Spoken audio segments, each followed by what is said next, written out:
جی السلام علیکم. میرا نام ڈاکٹر عامر نصیر ہے. میں پیڈیاٹرکس میں ایز ایسوسیٹ پروفیسر کام کر رہا ہوں اور پچھلے 6 سے 7 سال سے میں متھور ہاسپٹل میں شام کی پریکٹس کرتا ہوں اور یہاں بچوں کو دیکھتا ہوں اور نرسری کو یہاں ہینڈل کر رہا ہوں.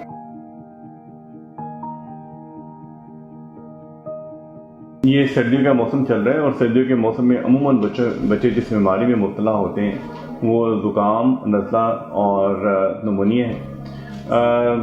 یہ اپنی سیویرٹی میں ڈفر کر رہے ہوتے ہیں. کئی دفعہ زکام بڑا سیویئر بھی ہوتا ہے، بچوں کو بڑا تنگ کرتے ہیں، اور کئی دفعہ نمونیا بڑا مائلڈ بھی ہوتا ہے اور بچے اس میں سروائیو کر رہے ہوتے ہیں. یہ آج کل جو بچوں کے ڈاکٹر سے جو نارملی جو چیز پوچھتے ہیں اور جن چیز کی ماؤں کو اور پیرنٹس کو بتانے کی ضرورت ہے، یہ بڑا اہم ٹاپک ہے کیونکہ ہمارے ملک میں موسٹلی بچے اس بیماری میں مبتلا ہیں اور اس میں نہ صرف بچے بلکہ پیرنٹس ان کے ساتھ ساتھ پریشان ہوتے ہیں. امپورٹنٹ چیز پوچھتی ہیں وہ یہی ہے کہ ڈاکٹر صاحب بچوں میں نزلہ، زکام، فلو اور نمونیا کیوں ہوتا ہے. بیسیکلی دیکھا جائے تو نزلہ، زکام، فلو یہ ایک پروسیس کی ڈفرینٹ فارمز ہیں، جبکہ نمونیا جو ہے وہ ڈفرینٹ چیز ہے. نزلہ، زکام اور فلو جو ہے یہ عموماً وائرل انفیکشن سے ہوتا ہے، اور جب وائرل انفیکشن بچے جب اس میں مبتلا ہوتے ہیں تو ان کے اندر ناک بہنا، کھانسی آنا، آنکھوں سے پانی آنا اور خوراک کا نہ لینا. جو چھوٹے بچے ہوتے ہیں ان کے ناک بند ہو جاتی ہے تو وہ پراپرلی نہ تو سو سکتے ہیں اور نہ ہی پراپرلی وہ اپنی خوراک لے سکتے ہیں، مدر فیڈ لے سکتے ہیں. جبکہ نمونیا جو ہے وہ ایک ڈفرینٹ چیز ہے. نمونیا عموماً بیکٹیریل انفیکشن سے ہوتا ہے، وائرل انفیکشن بھی کاز کر سکتی ہے لیکن یہ بیکٹیریل انفیکشن سے ہی زیادہ کامن ہے. اور اس کے اندر بچے جب خدا نخواستہ کسی بچے کو نمونیا ہو تو اس کے سمپٹم جو سب سے پہلے ظاہر ہوں گے وہ ان کے سانس کا تیز چلنا شروع ہوگا، ان کی جو پسلیاں جس سے چلنا ہوتا ہے پسلیوں کے نیچے گڑھے پڑنے شروع ہو جائیں گے، بچے کی ناک بند ہو جائے گی، پراپرلی سانس نہیں لے سکیں گے، سانس کی رفتار تیز ہو جائے گی اور کئی دفعہ سیٹوں کی آوازیں آنا شروع ہو جاتی ہیں جو کہ عموماً رات کو زیادہ آتی ہیں. اور جب ہم یہ دیکھتے ہیں یہ علامات تو اس وقت فوری طور پہ بچوں کو ایڈمٹ کرنا چاہیے اور انہیں اینٹی بایوٹک انجیکشنز، آکسیجنز اور اسے ہم بھاپ کہتے ہیں نیبولائزیشن وہ دینی چاہیے. اور اس کا یہ ڈفرینٹ بیکٹیریاز ہوتے ہیں جو کہ بچوں کے اندر نمونیا کاز کر رہے ہوتے ہیں، اور اگر آپ وقت یہ ٹریٹمنٹ دے دیں بچوں کو تو بچے کسی کمپلیکیشن سے بچ جاتے ہیں. اگر بچے نمونیا، فلو یا نزلے میں مبتلا ہوں تو جو سب سے امپورٹنٹ چیز ہے ڈپینڈ کر رہا ہوتا ہے بچے کی عمر کتنی ہے. جو چھوٹے بچے ہوتے ہیں ان کے لیے زیادہ مشکل ہوتا ہے کیونکہ وہ پراپرلی سانس نہیں لے سکتے، ان کے لیے سانس لینا مشکل ہوتا ہے اور ان کی ناک بند ہو جاتی ہے اور ان کا سانس کے اندر تیز چل رہا ہوتا ہے، آنکھوں سے پانی آنا ہوتا ہے. سب سے امپورٹنٹ چیز ہے جو چھوٹے بچے ہیں ان کے لیے ناک میں نارمل سلائن کے ڈراپس ہوتے ہیں، وہ ہم ڈال کے ناک صاف کرتے ہیں تو بچے بڑی حد تک ریلیف محسوس کرتے ہیں. اور ہمارے پاس اینٹی فلو میڈیسن ہوتی ہیں، ہم وہ دوائی دے کے بچوں کو اس بیماری سے ٹھیک کر سکتے ہیں.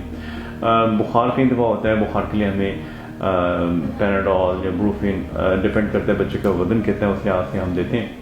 اور دوسرا یہ کہ بچوں کو جو یکدم گرمی سے سردی اور سردی سے گرمی اس طرح کے انوائرمنٹ سے بچایا جائے اور کمرے کو کوزی رکھا جائے، گرم رکھا جائے، اور ساتھ ہیٹر آپ لگا سکتے ہیں اور ساتھ کھلے پانی کا کھلے منہ والا جو برتن ہے وہ رکھیں، اس کے اندر پانی ڈال کے تاکہ ہوا جو ہے موائسٹ ہو، کیونکہ ڈرائی ایئر سے بچوں کی میوکس میموری بھی ڈرائی ہوئے گی اور انہیں تکلیف بھی ہوگی. نمونیا کے لیے ہمیں عموماً اینٹی بایوٹک یوز کرنی پڑتی ہے، اور اگر نمونیا زیادہ سیویئر ہو تو ہمیں انجیکٹیبل اینٹی بایوٹک یوز کرنی پڑتی ہے، خون کے اندر نالی لگا کے ہم انجیکشن لگاتے ہیں. اور جو سب سے امپورٹنٹ چیز اس کے لیے آکسیجن ہے اور نیبولائزیشن ہے. نیبولائزیشن جسے ہم بچوں کو بھاپ دینا کہتے ہیں، اس کے اندر ہم سانس کی نالیاں کھولنے والی دوائی ہم دیتے ہیں جس سے بچے کی جو پراپر سانس بھی آ جاتی ہے اور انہیں مشکل بھی نہیں ہوتی. اور اس کا کورس ہوتا ہے 3 سے 4 روز کا، یہ دیکھ کے ہم ٹھیک کر لیتے ہیں. ایک میں اپنی بہنوں سے یہ بات ضرور کرنا چاہوں گا کہ ہمارے جو جی پیز ہیں، کئی ایسے لوگ جو جن کی پیڈیاٹرکس میں جن کی پریکٹس نہیں ہے وہ عموماً نمونے کو ٹیک اپ کر لیتے ہیں اور وہ روز کا انجیکشن لگا رہے ہوتے ہیں. کئی دفعہ ان سے ٹھیک ہو بھی جاتا ہے لیکن کئی دفعہ بچہ بگڑ بھی جاتا ہے. تو ہمیشہ اگر بچے میں آپ سمجھ لیے نمونیا کی سمٹمس آ رہے ہیں یا نزلہ، فلو، زکام ہو رہا ہے جو کہ بعد میں کمپلیکیٹ کر سکتا ہے نمونیا کے لیے، تو آپ کو لازمی بچوں کے ڈاکٹر کو دکھانا چاہیے تاکہ اس کا ٹریٹمنٹ بہتر اور فوری طور پر ہو سکے.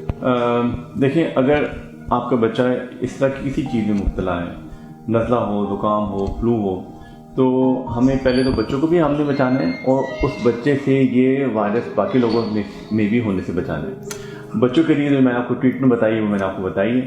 اس کے علاوہ جو کیئر گیور ہیں, جو بڑے لوگ جو اسے بچے کو دیکھ رہے ہیں, انہیں ایک تو بچوں کو چاہیے کہ وہ اپنے بچوں کو فیس ماسک پہنائیں تاکہ وہ کف بھی کرے تو اس کی کف, یہ عموماً یہ وائرس جو ہے 3 سے 4 میٹر تک جاتا ہے, تو اس کے جو کف سے پھیلاؤ نمونیا کا یا نمونیا وائرس کا یہ بچاؤ ممکن ہو سکے. ایک چیز.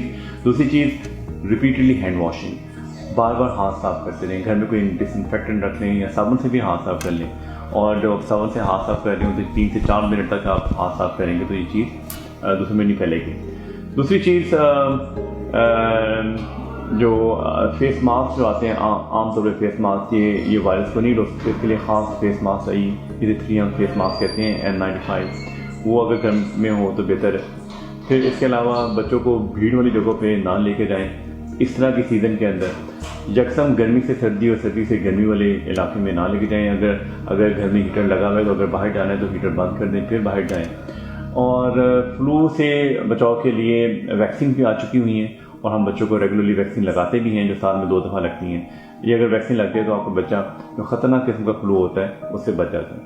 نمونیا کی جو جہاں اگر آپ بات کرتے ہیں, نمونیا کی بھی ویکسین آتی ہوئی ہے اور ہم ان سے بچاؤ کے لیے ویکسین بھی لگاتے ہیں, جیسے عموماً رزلٹس اچھے آتے ہیں. اگر آپ اسٹیٹسٹکلی دیکھیں تو کسی ایک جگہ پہ جہاں پہ آپ نے یہ ویکسین لگائی ہوگی وہاں پہ اس طرح کے سمٹمس اور اس طرح کی بیماری کم ہوگی. جی, میرا نام ڈاکٹر عامر نصیر ہے. میں مسعود ہاسپٹل میں as a child specialist practice کر رہا ہوں.